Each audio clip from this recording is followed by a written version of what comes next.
When my wife and I moved into our new neighborhood, we were hoping for a fresh start. After 12 years working in federal oversight, managing compliance investigations for multiple agencies, I wanted to enjoy quiet evenings, tend to my garden, and forget about the high-stakes tension of my job. But I quickly learned that peace and quiet are hard to come by when a Karen lives 3 doors down. From day one, she gave us the look. You know the one, half suspicion, half superiority. She ran the neighborhood Facebook group like a petty dictatorship and policed our street like she was on a self-appointed mission.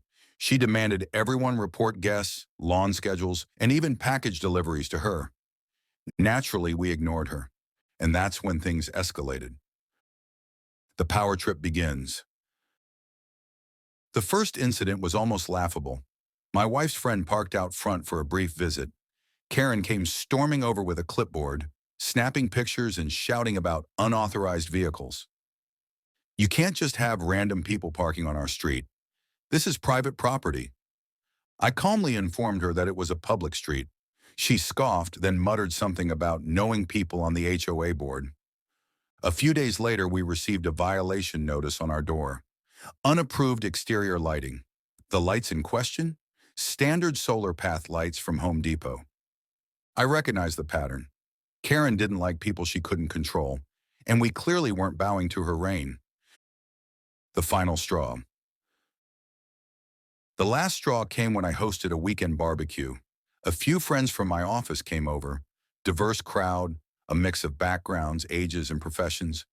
We kept the volume low, stayed within curfew, and cleaned up afterward. Still, Karen called the police. Yes, actual police. Claimed we were disturbing the peace and harboring suspicious individuals. I watched from my porch as she waved down the responding officer and pointed toward my house, smug and confident.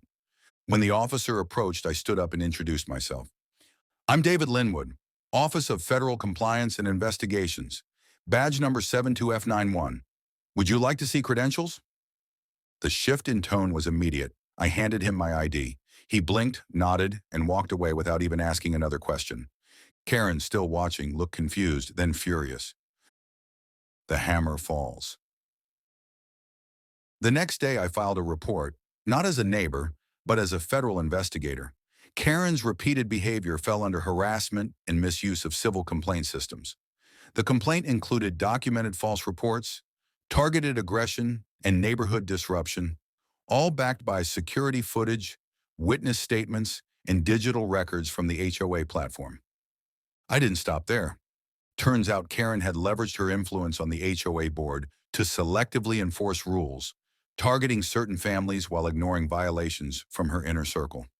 A deeper dive revealed that she had been part of a pattern of discrimination complaints that were swept under the rug. Thanks to my position, I had the legal authority to request compliance reviews. Within 2 weeks, an official federal audit of the HOA's practices was underway. Karen's downfall. Karen's world unraveled fast.